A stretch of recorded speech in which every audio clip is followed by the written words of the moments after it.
Welcome, welcome, ladies and gentlemen, distinguished guests to this very special Devex event coming to you live from Neuhaus, Madison Square, New York City during UNGA 78. My name's Richard Jones, Editorial Director at Devex, and together with all of my Devex colleagues, I'm delighted to welcome our in-person and our online audiences to a discussion on the corporate sector's role in combating global hunger. I'd like to give a big thank you to our partners at World Food Program USA for helping to power this event. Now, to help set the scene, on the face of it, the situation looks increasingly dire. Globally, there are some 345 million people facing severe hunger. There's 40 million people on the edge of famine. As donor governments tighten humanitarian spending amid an unprecedented global hunger crisis, NGOs like the World Food Program and others are increasingly relying on the private sector to help bridge funding gaps. Corporate leaders faced with demands from their boards, from customers, from shareholders, from investors, they're prioritizing and investing heavily in corporate philanthropy and ESG initiatives, which in turn are transforming the humanitarian landscape. Through financial support, in-kind and technical expertise, US corporations are partnering with WFP and other NGOs, helping to problem solve, to co-create solutions to address these critical humanitarian challenges. So in the next hour, to help set the scene, we're going to be examining the power, the purpose, and the promise of the corporate sector in moving the needle on global hunger. To give you a taste of discussions, we're going to be discussing the impact of corporate philanthropy on global hunger, how to expand corporate engagement on SDG 2 on zero hunger. We're going to be discussing how to leverage AI for good and why ESG strategies should prioritize assistance for climate resilience, smallholder farmers, regenerative agriculture, and food system transformation. So we've got a lot of ground to cover. We will be taking some questions from the audience as well during audience Q&A. So have a think, and we'll come to as many as time allows. But without further ado, I'd like to welcome to the stage my Devex colleague, Alan Robbins, who's Executive Vice President and Global Head of Partnerships, as well as Baron Seeger, President and CEO at the World Food Program USA. They're going to walk us through how to co-create solutions to humanitarian challenges. Thank you very much.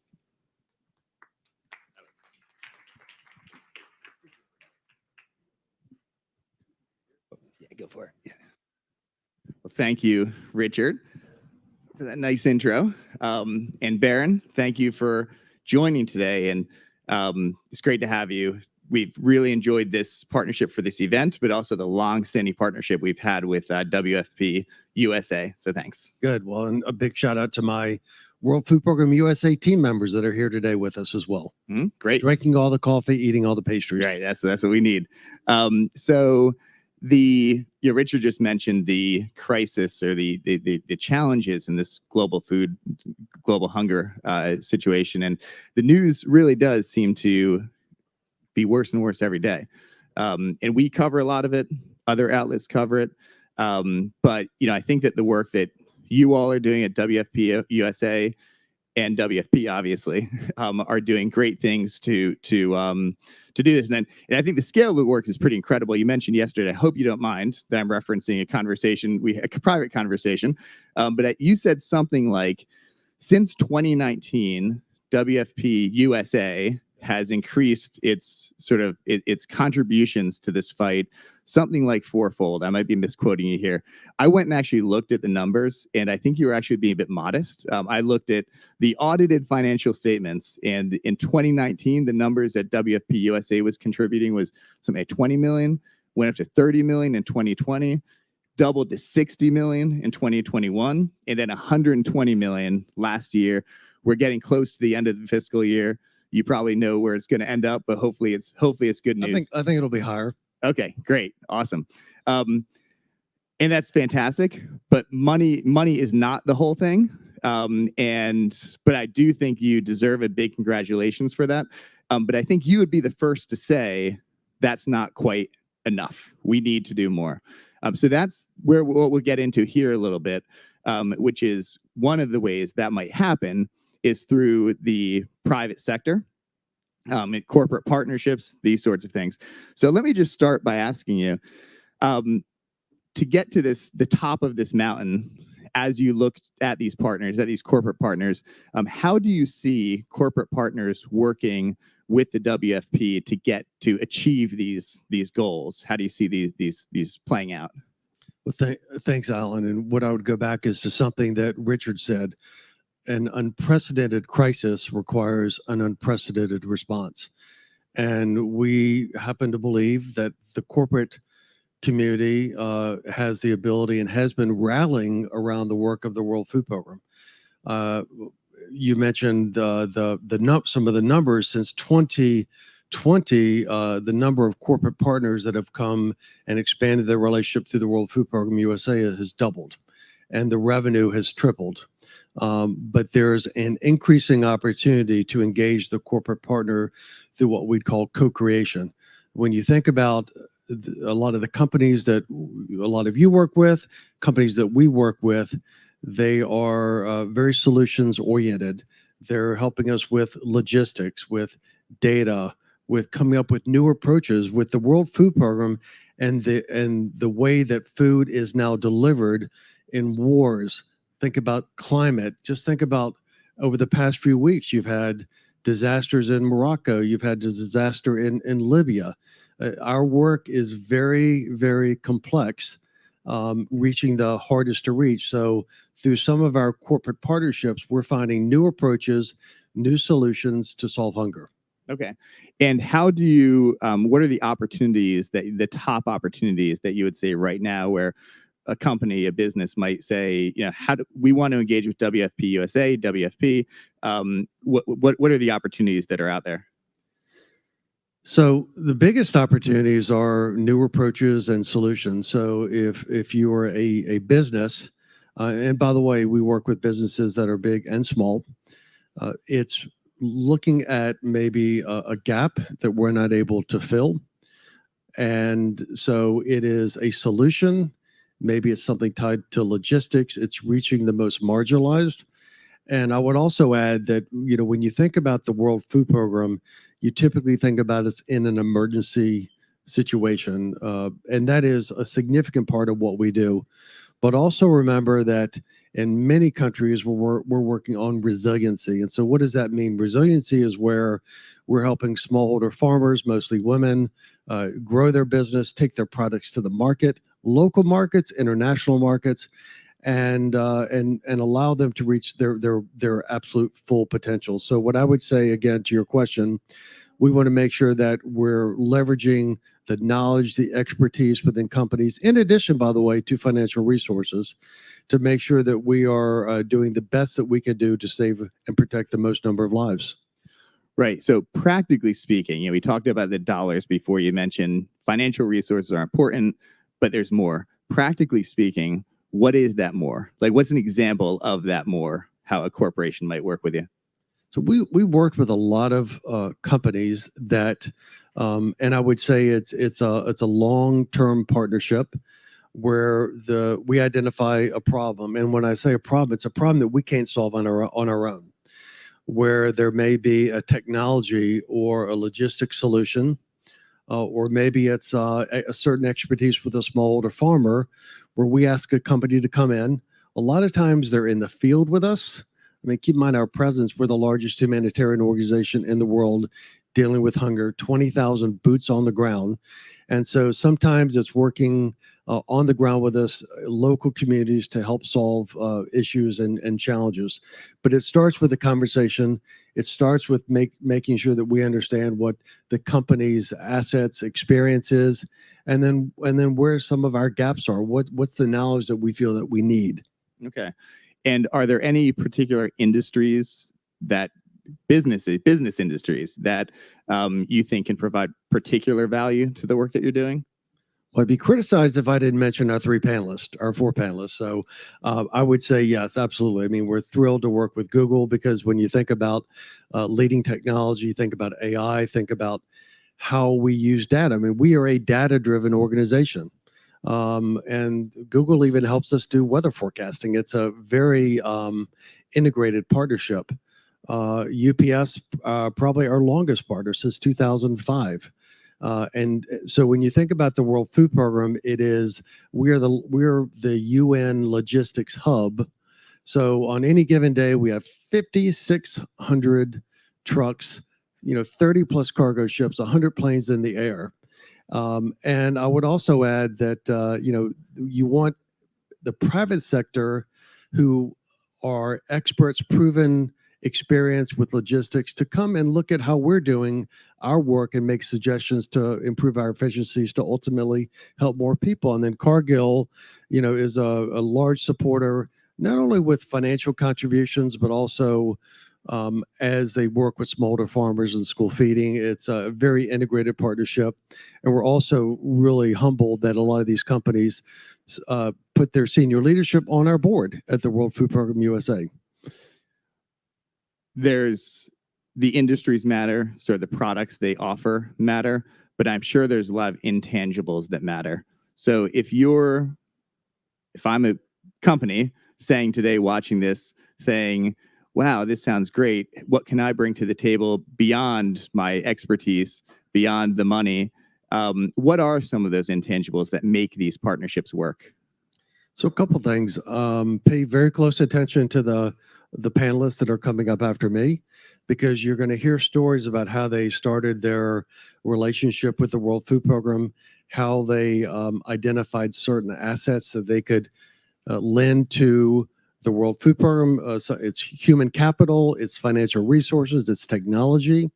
But every company, again, big or small, probably innovates. They have solutions. What we're trying to do is come up with new solutions to solve hunger. And so companies big and small are approaching us with ideas. And then we also have, by the way, an innovation accelerator, which you may be aware of, where we look at business ideas that are scalable. And scalable is a big part of what we do. And looking at how we can sometimes take these products to market in multiple countries, not just one country. Fantastic. And I really appreciated, for those of you that were here in the panel before this, the final speaker talking about how money is not a thing. It's a way to get a thing, but it's not a thing. And I think that's some of the stuff that you're talking about. There's no actual value, inherent value in money. And I think that's sort of what you're talking about. Although it can get you important things. Although don't tell my team I just said that, so delete this part. Right. Well, you don't have to agree with me. I'm the one who said it.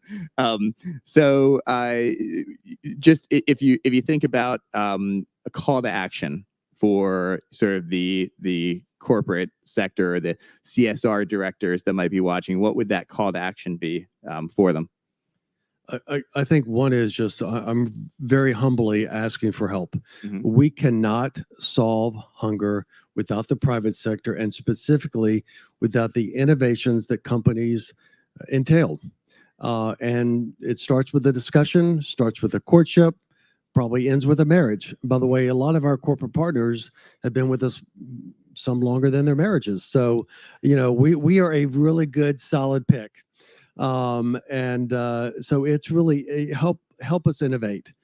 We have to do it together. I'm incredibly grateful at the number of companies who have rallied around the work of the World Food Program and food. Most of our beneficiaries are women, the most vulnerable, the most marginalized in many countries around the world. And so it's a call to help. I would also just say that, governments are not going to fund us as they funded us in the past. So we have to rely on the private sector, not only for financial resources, but help us do it better. Help us reach more people more efficiently and with greater speed and sense of urgency. I'm going to put you on the spot here for 1 second, and feel free to obfuscate on this. Well, it depends on the question. The question is, if you had every Fortune 500 company watching today, and one of them was going to give you a call after this, which one is it? Feel free not to answer. If one really, listen, Elon Musk won't return my call, so I'm taking him off the list. I'm gonna stick with the three partners that are here today, and I would say that because they're invested with the World Food Program at the highest levels, from their CEOs and down. So we're getting these calls, and I'm very grateful for that. That's a great answer. Baron, thank you so much for your time. Really appreciate your partnership with us. And up next, I want to call this stage. We can start moving out here, but thank you. All right. I would call this stage my colleague Adva Sodinger, who's up next. She's a senior reporter here at Devex. Thanks, Alan. And as I come on, I'm going to welcome our panelists on stage as well. We've got a rock star panel to talk about this. A lot of the partners that you just heard mentioned. So we have Bridget Hoyer-Gosling, the Director of Project Impact at Google.org. We have Maslin Gudoshava, who's a climate modeling expert. She's our scientist of the day, and I think we can all learn a lot from her. She works for EGAD Climate Predictions and Application Center. We have Michelle Grog, the Executive Director of the Cargill Foundation and Vice President of Corporate Responsibility, and Rosita Najmi, who's the Vice President of Strategy and Innovation at the UPS Foundation. And we heard a little bit about the importance of the private sector. I want to hear a little bit more, some sort of tangibles and specifics about how your companies are working to end hunger. I've been writing about this space for 10 years now at Devex. I think the conversation about how corporations and the private sector engages has changed quite a lot in that time. So really curious to hear about how you're looking at this. Is it from a corporate social responsibility foundation perspective? How does that integrate with the core business of your company? How is that changing or evolving? And if you look at the sort of landscape today and you were to pick a key number or a statistic that sort of, sums up or explains why you engage or how you engage, I'd love to hear that from you too. So Rosita, do you want to kick us off? It's on. Absolutely. Ready. Good morning, everyone, and greetings to those of you who are joining online. Really excited to be part of this conversation with these amazing colleagues. Thank you to Devex and the World Food Program for hosting this conversation. I'll start off with my number because I'm a numbers person. So 2% is my number, and that represents the percentage of global GDP that UPS has the honor of moving every day. And that number was one of the inspiring numbers that motivated me to be a part of the Brown team. But I also think it represents the potential. And you saw what the title of today's session is in terms of the power and potential of the private sector. And so that's very motivating. In terms of our relationship to food security and specifically to the World Food Program, for us, it began, as you heard earlier, in 2005. And I want to make sure, when we come to these sessions, you always want to come away with some key facts and stats that you didn't know. And back in 2020, if any of you were like me, while I was still trying to figure out how to put on a COVID mask and protect my children from COVID, the World Food Program won a Nobel Peace Prize in 2020. So I want to make sure everyone knows that and understands the significance of that. You heard earlier in terms of the role of the World Food Program, and our relationship to food security and World Food Program really falls into three buckets. One is emergency funding. We fund about $1 million a year just in direct cash financial contributions. Then our second bucket is in-kind contributions that take a number of forms, whether it's our actual transportation logistics or even warehouse provision for the storage of food, which we'll learn about how important that is. And then the third bucket is really just that programmatic support. Some people call it technical assistance, other people call it trusted guidance. And that has taken a number of forms for us. We actually give full-time on-loan executives, which we have sent over to Rome to help develop things like the Optimus supply chain software and development and other types of training programs. And together with the World Food Program, we've had the honor of playing a small role in over 20 disasters around the world. Just to give some illustrative examples, we've helped support a grain ATM in India. We've helped move generators from Dubai to Turkey. We've made sure energy biscuits got to women, children, and families in Mozambique, Madagascar, Ethiopia, and to DRC refugees to wherever they have fled. We've helped support bio-fortified food getting to Nicaragua, and just this week are helping with the response to the floods in Libya with some emergency funding. So I hope those give some color.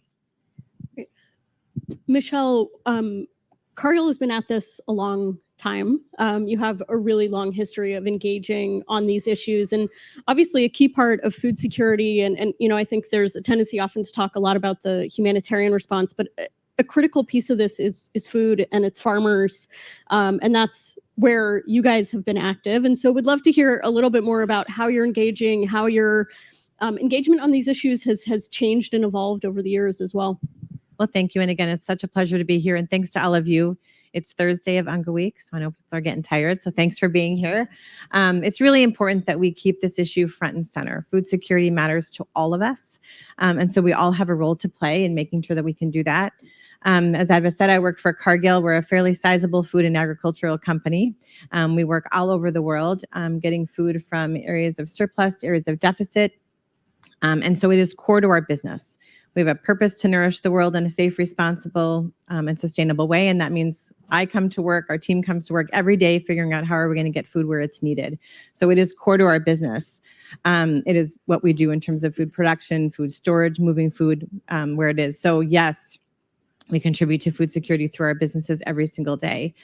And then, of course, it's a key part of Cargill's commitment to corporate responsibility and getting food around the world. So Cargill has partnered with the World Food Program for more than 20 years. Very, very proud of that partnership. And as Barron mentioned, certainly it's through philanthropy, but it's also through technical expertise. So when the war in Ukraine happened, right, we've got our experts on the line with them too, thinking about food flows, how do we get food where it's needed? And so really important for companies to think about how can we give, but also what unique skills do we have to bring to bear to help address some of the issues. So our work with the World Food Program has certainly been around emergency relief. Ukraine, most recently, we did a $10 million contribution to help address some of the most urgent needs in the country, as well as some of the collateral implications.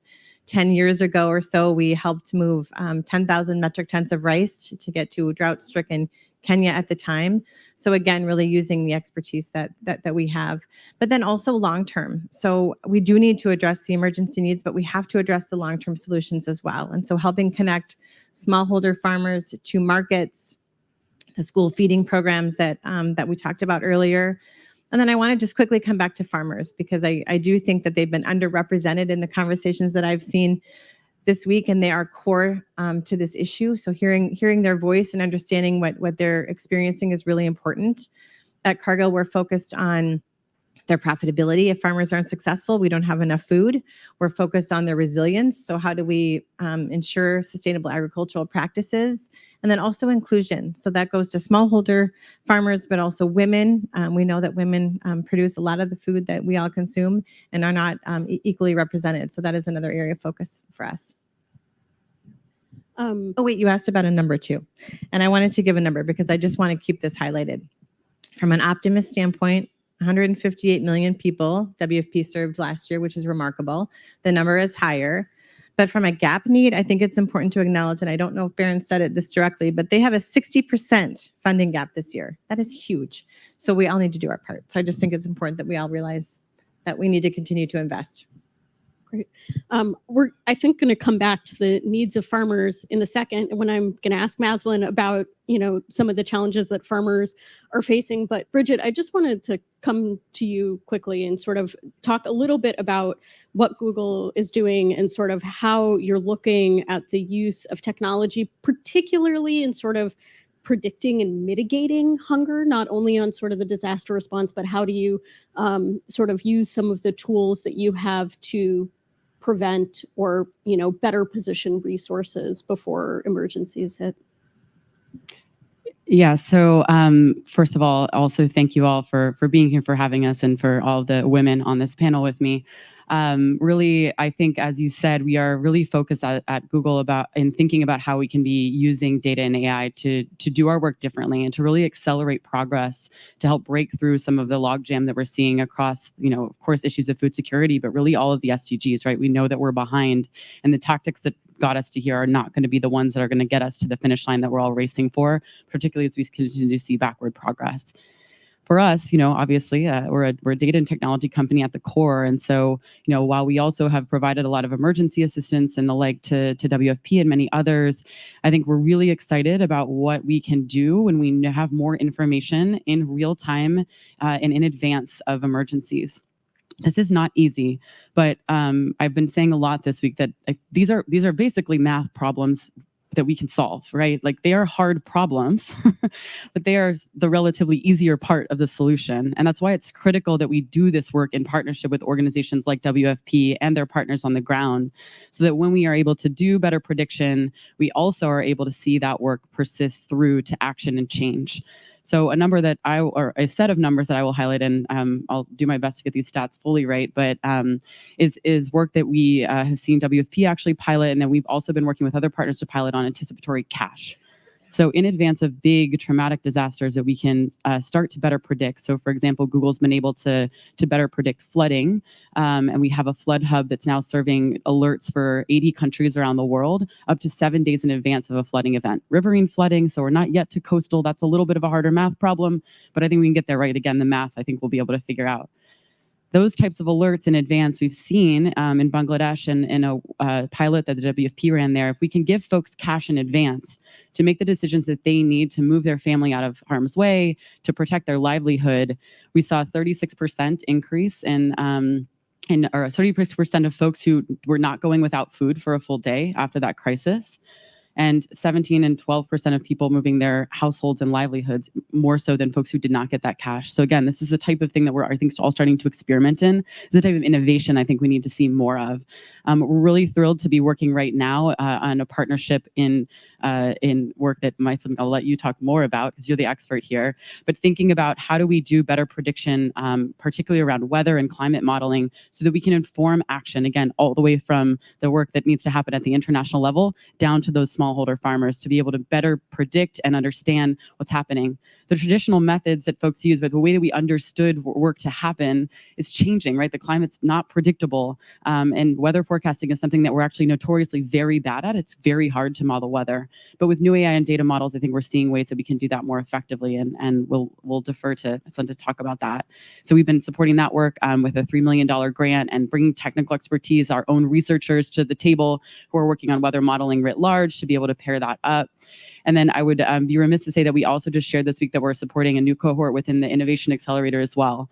And I do feel like we talk about innovation accelerators a lot sometimes in the sector and during these weeks. So I do want to make a really important point that I think is critical for why we chose to support this work, which is that this is innovation accelerator that's happening within the boundaries and parameters of the World Food Program. So it includes both external groups, but also internal, and it has the institutional support. So if those innovations are successful, they actually have a path to work through the system to be able to affect change at the global scale that WFP works. So really thrilled to be able to support that work well. And a lot of that, as you might imagine, is technology oriented and really trying to pull on the various data threads and new models that we're able to build with AI machine learning that I'm excited to keep pursuing. Maslin, I want to come to you. I'm hoping you can talk to us a little bit about some of the challenges around weather forecasting in East Africa, the essential nature of doing this forecasting, especially in light of sort of the changing climate and the challenges that farmers are facing, and sort of what additional tools do you need or could you use from a Google, from other corporate partners to do that work better or more effectively or faster? It's on. Okay. Good morning, everyone. Thank you very much for being here. I'm really delighted to be part of this panel discussion. So maybe to just introduce a little bit, I am from Eastern Africa. So our organization serves 11 countries, and this region is mostly arid and semi-arid. So when you look at Eastern Africa, we face quite a number of challenges. We have quite a number of flooding events. So if you look through this March, April, May, there were floods that affected a number of people in parts of Rwanda, Uganda, Ethiopia, and Kenya. So they killed quite a number of people. And then from 2020 to 2023, we were faced with a prolonged drought. So quite a number of areas, especially Somalia, Kenya and Ethiopia, they had like five failed seasons. So you can imagine what that brought to the region. There were over like 50 million people who were food insecure because of those drought conditions. So from there, you can see that there's real need for us to really prepare for these events. There is need for strong cooperation among the corporate world and to supply food with people with the food that they will need in good time. And then in terms of what areas Google can support us, so prediction, like Bridget has said, has become more difficult. And when you look at it, we now need to come up with more inventive methods of doing this. So you can look at machine learning and artificial intelligence. So this is one area that we are trying to venture into so that we can produce more accurate forecasts and be prepared. So we want to produce early warning information that is on time and that people can actually act upon. So if you look for most of the part, we have been producing information on how the weather is likely to look like, but can our stakeholders understand that and make decisions based on that? So we are trying now to move on to integrating socioeconomic data, and then we need the artificial intelligence, machine learning, to now come up with what is the thresholds that someone can act upon. So from Google would require like cloud computing and then also the storage, because we'll be producing quite a lot of information that we will need to act on. Yeah. Can you tell us a little bit about what this would mean to the farmers that you're doing this forecasting for? I think often when we have these conversations, we don't talk about the local communities. And so if you could give us a little bit of a sense of what that would mean, what sort of changes they could make or resources other folks could bring in, or then you can say, we're predicting this weather event, we need to go to the government, to the partners, and that means we need to pre-position these resources, or we need to give them this. Tell us a little bit about that. So it will change quite a lot for the farmers on the ground. So one of the most important things is when you produce this climate information, you need to work along with someone who is on the ground. So when you work with someone on the ground, then you are producing information that is applicable to them. And then with all this cooperation, we are also looking at this information now can be translated into anticipatory action. So you are having climate information that can help prepare the farmers well before that disaster strikes. So what we need now is not to be acting upon the disaster, but preparing well ahead of that disaster. So with climate information, if we could actually improve how far ahead we can produce the information, so instead of producing it 3 months before, that might not help with preparedness. But when we have the tools that can produce, that can improve the predictability, we can now produce 6 months before. So you can see that it can actually give stakeholders time to prepare, even with the governments, time to prepare to pre-position any like fertilizers, the seeds that they will require, and if also the infrastructure that might need to be built to make the populations more resilient. Great. Rosita, I want to come back to you and ask you about some of the barriers that you see for the UPS Foundation, but also for the sort of corporate sector at large in terms of prioritizing engagement around SDG 2 and ending hunger. I'll be quick. There's 3. Trade policy, border infrastructure, and the third, I think all of you in the audience, both in person and virtually, and Devex particularly can help with, which is making preparedness sexy. So a word on each. Trade policy, hopefully that's obvious, but in terms of the potential of impact, if we have trade policies that are designed to be efficient and inclusive, I think hopefully it's pretty obvious to everyone how that can be a solution for more efficient movement of food. We all know there's enough food on the planet. It just is not in the right places, right? And some of it rots because it's not well stored or protected. And so I think, let's all think together on like what our individual roles can be. And it's a political economics, complicated thing to sort out. And the border infrastructure, we are seeing that live right now with Ukraine, right? In terms of how do we help the Ukrainians as well as their neighbors. And a lot of the infrastructure at the border has been destroyed, and we need to rebuild that really quickly. And then finally, just on preparedness, we all know that if we're in the business of saving the most number of lives at the lowest cost, that we would disproportionately be investing in preparedness. We also know that there's a tension there, right? So as a company, I'm not going to get that headline of UPS came and saved the day for preparing for something, right? It's much more sexy, and journalists are going to give much more brand lift when we come in after something. So how do we fix that? And I really call on all of you to share ideas on how do we make preparedness sexy, because we know from an economist perspective, from a stewardship perspective of dollars and time, we can save more lives, and we can really address the root problems if we invest more in preparedness. Great. I wonder if any of you want to pick up on any of those things and just respond, which if you do, you're welcome to. But if not, Michelle, I think it would be interesting to also hear a little bit about how you sort of determine who you work with, how you partner. I think this is a question that folks in the corporate space have. I know it's something that, UN institutions, NGOs grapple with. There can be tensions around working together and sort of building effective and efficient relationships, and sort of how you balance the humanitarian and the sort of longer term development within that.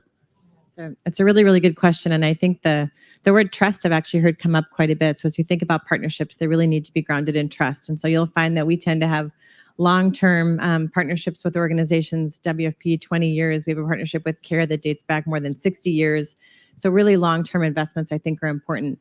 But the way that we think about it, and to your very important point, I couldn't agree more, was we think about the investments that we're making specifically around food security. We think about responding. How do we respond to sort of the critical needs that are happening today? We would like a smaller portion of our investment portfolio to be there because we want to grow what we're doing in terms of build, right? How do we build the right systems? How do we address long-term solutions to food security? So boost productivity. But if you boost productivity and don't have access to markets, that doesn't help. So you need to have access to markets. And so really thinking about those long-term solutions is where we choose to invest the most of our resources. I know we have a partner in the audience, Heifer, that we work with on a program called Hatching Hope, which is all about increasing the awareness and the productivity around poultry, and finding markets as a great alternative income source for smallholder farmers as well. So another really, really important partnership. And then the third piece, and what we're thinking about more and more, and again, I would call on all of you as well, is really around advocacy. We need to do more to advocate for the right enabling environment so that these investments that we make last. We need governments to do their part as well, and to invest and to sustain some of these investments and the innovations that I think that the private sector should and does invest in. So that advocacy piece is really important. At a high level on topics like trade, but we also give a lot of thought to how do we just mobilize our employees. We have 160,000 employees around the world, and everybody needs food security. And so we think about how we can engage them as well in this effort. Maslin, I'm curious from your perspective, what you think corporations can do to better work with local organizations in particular. I think, obviously a lot of partnerships happen among multinational corporations and multinational organizations, but sometimes it's harder to partner with a local organization or to find the local organization. So what do you need from corporations? What do you think the corporate sector should be doing in terms of partnering with local organizations? Okay, that's a very interesting question. So I think one of the things that is usually required is building the trust with the people on the ground. So what is mostly required is that trust. Once you build that trust, it becomes a little bit easier. And then once that has been established, And then we move towards building the resilience of the communities. Because once communities realize that their resilience will be built, then they are more willing to partner.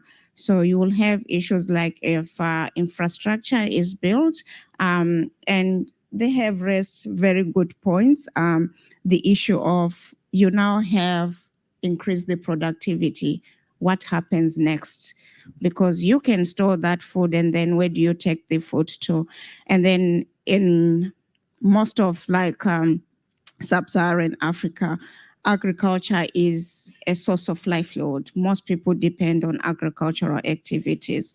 So once we have all that boosted and we have the corporate sector also investing in the infrastructure, working very well with the systems that are already on the ground with the government, because government structures already have like from government all the way to the local communities. So that working together will improve the way we do.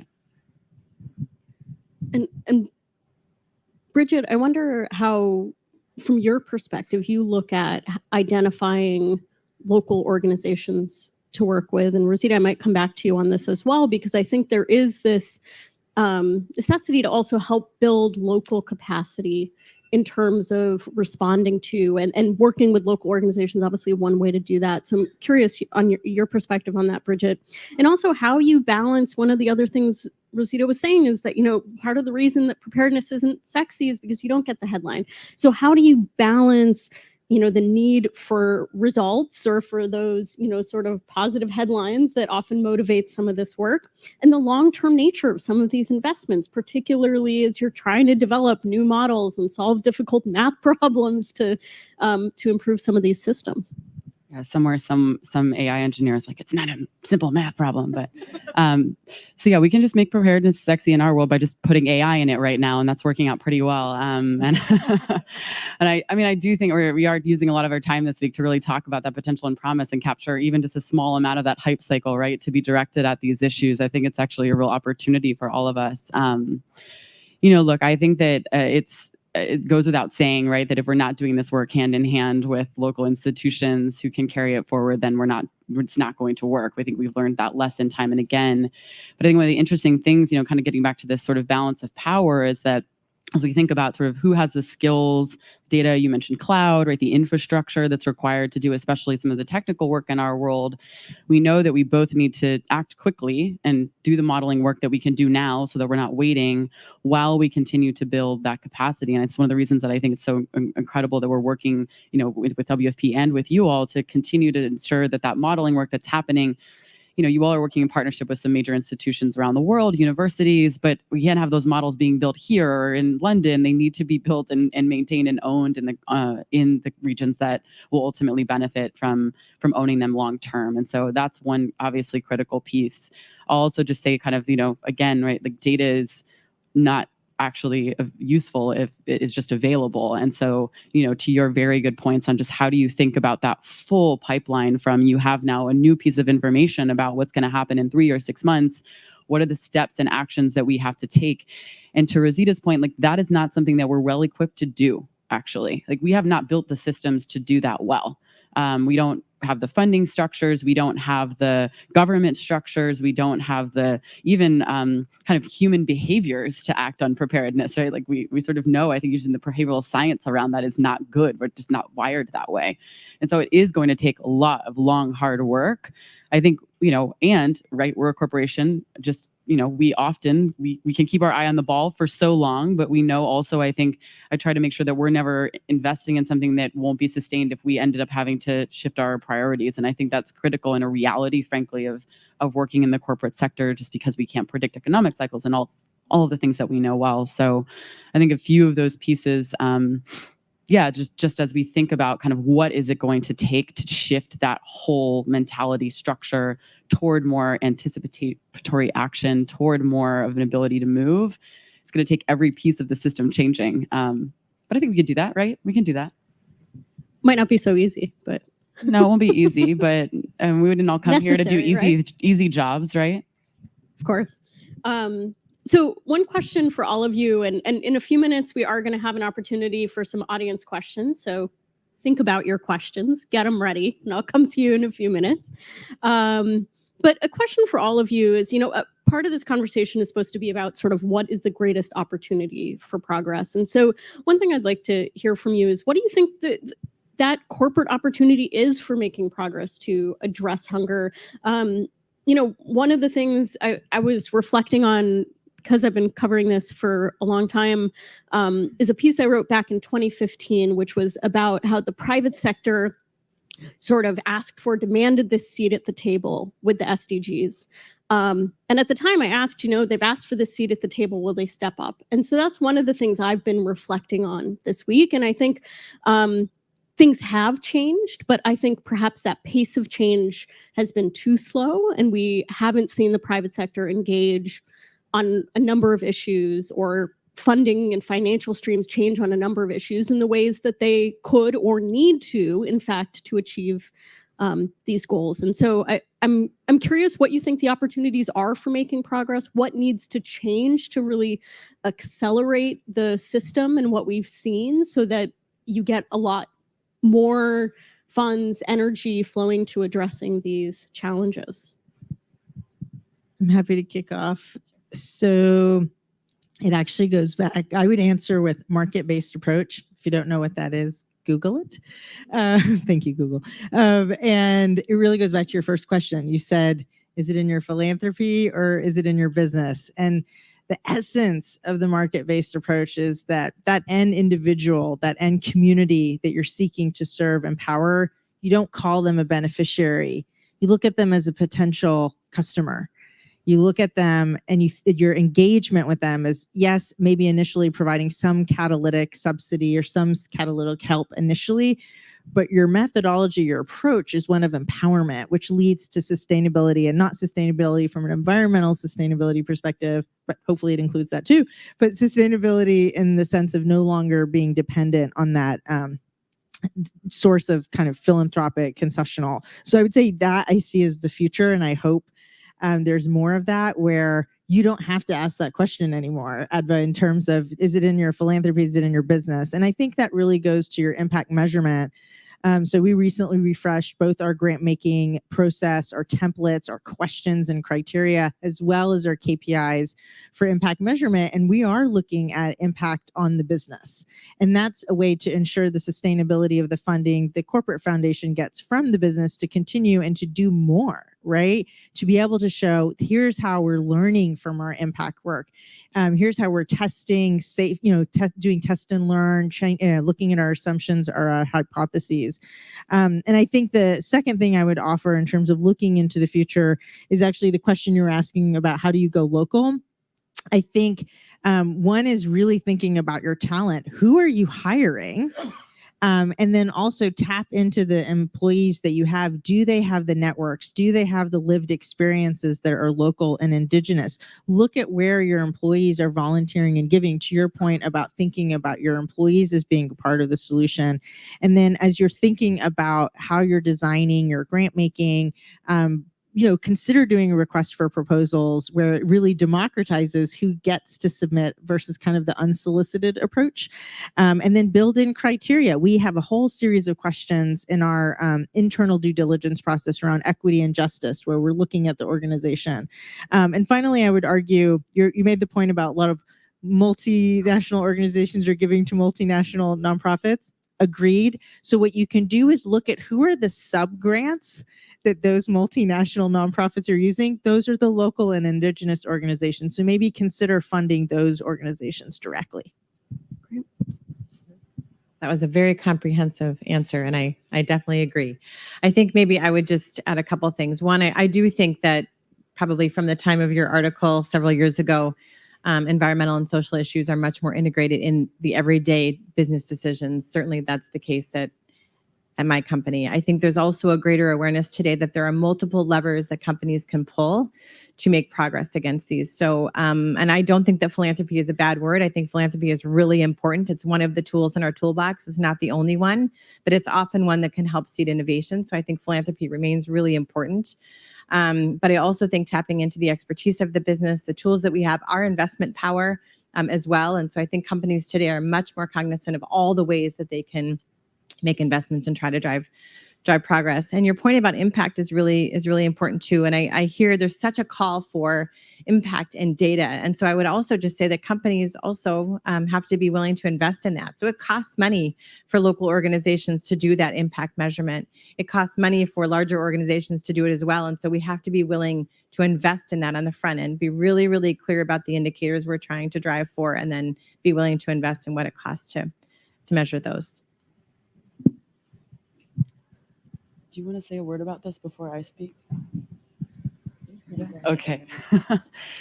Yeah, I mean, I think that, I obviously agree with everything that's been said. I also, you've got 3 companies here that are really tapping into the core of what we do. And I think, whether you're doing it, in balance sheet or whatever, and we have a lot, I mean, we are all working in institutions, whatever institution you're in, the folks who work there are really focused on these issues.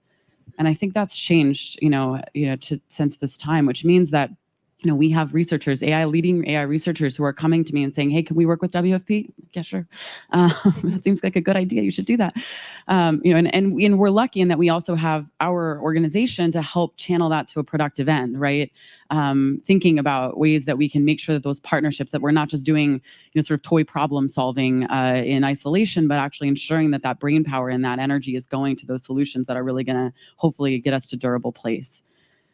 But I also think that we have sort of an obligation right now in this moment that we're in to think about, how we do this all better together. And it's really, really hard, right? We're not structured that way. I'm not structured that way as a company. Y'all aren't structured that way. None of your institutions are really structured that way.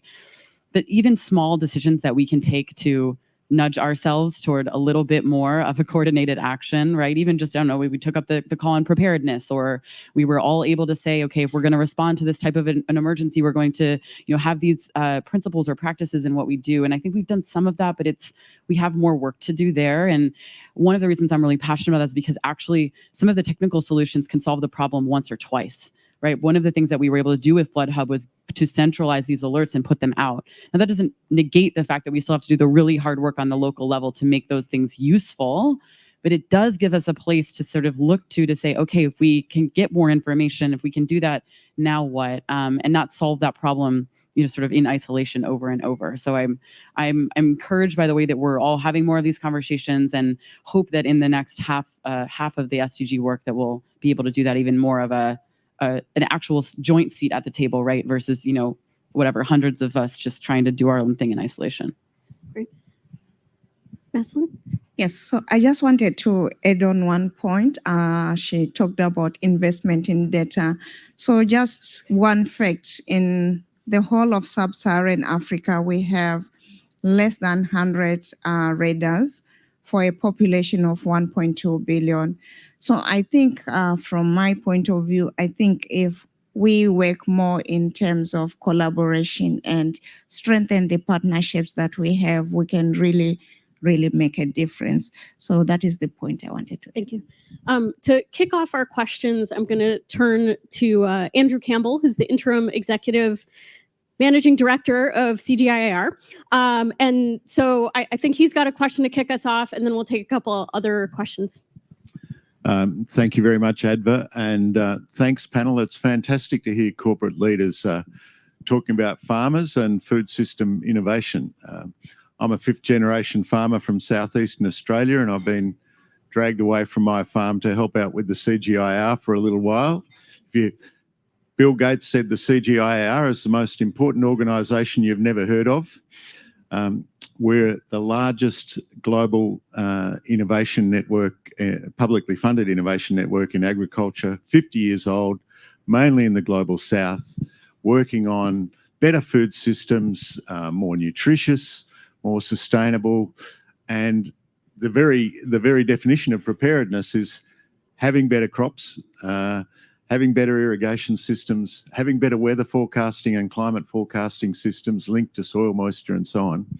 My question for you guys is, and that was a fantastic point about how can we partner better, with publicly funded research, with national agricultural research systems, and you guys have got such deep technical capability, how can we be partnering better in research and innovation, a bit upstream from, emergency food relief or responding to a disaster, but putting our deep technical capabilities together around digital, around sensing, around logistics and so on, with the traditional work that we've done in crop breeding and in irrigation systems and so on. I think we need very different models than what got us through the 20th century. Yeah, I mean, maybe just really quickly, I know CGI very, very well. You do great, amazing work, and you should be on the panel since you're a farmer. I mean, I would just say we just need to find those opportunities. I mean, I think we have to collaborate, we have to scale, we have to share information in order to achieve these. So just ask, call me. Well, I'll just say that very specifically, we actually just announced as part of a broader initiative to support $25 million worth of projects using AI for the SDGs, new funding to the International Rice Research Institute, who I know partners with you. Rice is going to be a crop that is really critical as we think about food security as the monsoon seasons change, and the Research Institute houses sort of crop information, genetic information, and what they're going to be looking at is with new climate modeling, how do you pair that with rice strains to know what might be most successful? So taking some of the critical work that's happening, on the climate side and pairing that with the crop side so that we can run the types of models. And this is, when you're seeing all that hype around AI, these are the types of things that it can enable, right? We can run through those experiments in a way that we could never do if we were just going to try and run them each in a human cycle. So really excited about that particular work, obviously. And I think hopefully a good example of ways that we can kind of use that new technology to really accelerate the work that we need to do. Great. I'm going to take a few questions. I'm going to invite Baron to join us. In case folks have questions for him, you can pepper him with questions too. Don't you have to bring your seat to the table?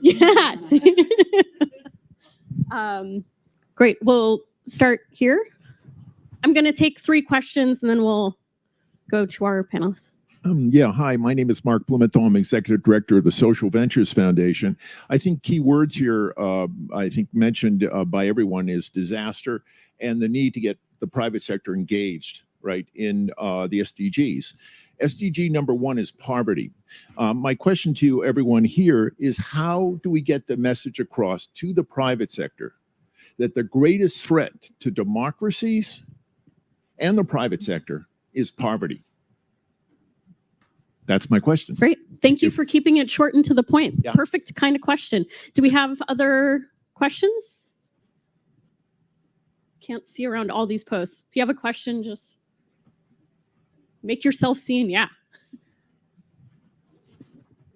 All right. Well, let's throw that question to you first. As the private sector, how do you sort of look at poverty as sort of one of your biggest constraints, or addressing it opportunities to sort of grow moving forward? Yeah. Most economic powerhouses. Oh, sorry. You look at Venezuela, and Venezuela used to be one of the greatest economic powerhouses in South America. But then you look at poverty in Venezuela, and the private sector neglected poverty. I was there before Chavez. I talked to the private sector. I said to them, guys, you got to do something about poverty in your country. They all looked at me and said, that's the role of government. And I said, no, it isn't. The private sector has to engage in this. And guess what? Chavez came into power and business is now out of business. And so is democracy. So that's my question. Thank you. Happy to jump in. I mean, I absolutely agree with you. I think that goal number 1 is critical, as is goal number 2, as is all of them. And actually, we often talk about goal 17 being the most important because it takes partnership to address those things. So Cargill operates in 70 countries around the world. We're in very rural communities. We do see and experience it. And I do think that it is a high priority. We also need good governance. And so we need to be able to operate in companies or in countries where we can follow our guiding principles. And sometimes it's challenging in some of those countries, but it is certainly first and foremost. And I think that's where I get back to my point about advocacy. We need good rules. We need a good enabling environment in order to enable to be a good employer and run our businesses. But fully agree, poverty is really the foundation of a lot of the issues that we have, and so interconnected to all the other SDGs. Hi there. I had a question about one of the SDGs, which is connected, the gender equality piece. And it's wonderful to see a lot of gender diversity here. WFP is fabulous. I think when you won the Nobel Prize winning, our program was one of the first to be able to feature you just in a anecdotal way the day after. So I know it's great work. I know that you actually do much more than just deliver the food, right? You're really involved in development. And on that, I would love for us to have a little more perspective. For example, one of the people I had on the panel was discussing how in a small state in India, because the other thing that goes with poverty is empowerment, right? To how do you get out of poverty? And so they knew that the regular farmers may not listen to the women. So what they did is they gave them a patch for regenerative agriculture. They just had them show the work. And I mean, it was really working very well. Then the rest of the farmers, males and others, came up and said, well, how did you do that? Tell me more. And then that's become, a bigger and bigger practice, and it does so many multiple things at the same time. So is your question about how to better incorporate gender equality into some of these discussions? Right. How perhaps it is already being, and it'd be nice for us to know more about that. Thank you. Thank you for both of your questions, by the way, and I can speak to both of them. One is I was recently in Lebanon. I was recently in El Salvador. And it is clear that the jobs and opportunities for income are what creates livelihoods. One of the challenges that most organizations have is how do you balance the need of people that are dying because they don't have a meal today with investments that are also needed for resiliency building. And the great thing is that our corporate partners invest in both. More than 50% of the World Food Program's beneficiaries are women. Everything we do is with a gender lens. And I would say that, particularly on the resiliency side, a significant part of our investments, our on-the-ground work, is training smallholder farmers in partnership with the corporate sector and getting engineers to come in, working with other NGOs, working with local communities to make sure that we're leveraging every opportunity so that a smallholder farmer can not only take their products to the local market, take it internationally, but one of the things that we find is, potatoes. I mean, who would have known there's 7 different types of potatoes that you can grow? So a lot of it is just about making sure that we're factoring climate change, investments, taking the products to the market. But everything we do is with a gender lens. I talk to so many young people when I go to the field, and recently had a group of young people say that they chose not to migrate to the United States because there were jobs in agriculture. Let's not forget, agriculture is a significant part of these countries, of their GDPs. But I cannot begin to tell you the number of success stories that we have with working with farmers who are able to sustain their own livelihoods, keep their families together, and earn an income and create jobs. Great. Well, thank you. I think we are unfortunately out of time for this discussion, but I think we've heard some important calls to action, some directions that all of you can sort of partner to move things forward, and you can be sure that I'll be holding you guys accountable for some of those Look promises. forward to it. So if I can just one last word, our panelists, particularly those on the corporate sector, yes, they represent some of the biggest companies, but I really want to thank them individually, because I think we forget what they're doing so much. They're balancing so much in their personal lives, family, kids. They're taking on so many different priorities, and I just want to say thank you, because without your personal commitment within your companies, we would not be having such an incredible impact on humanity and on feeding people. And thank you for making food and hunger, and for all of us in the room, thank you for making us all a priority. Thank you all.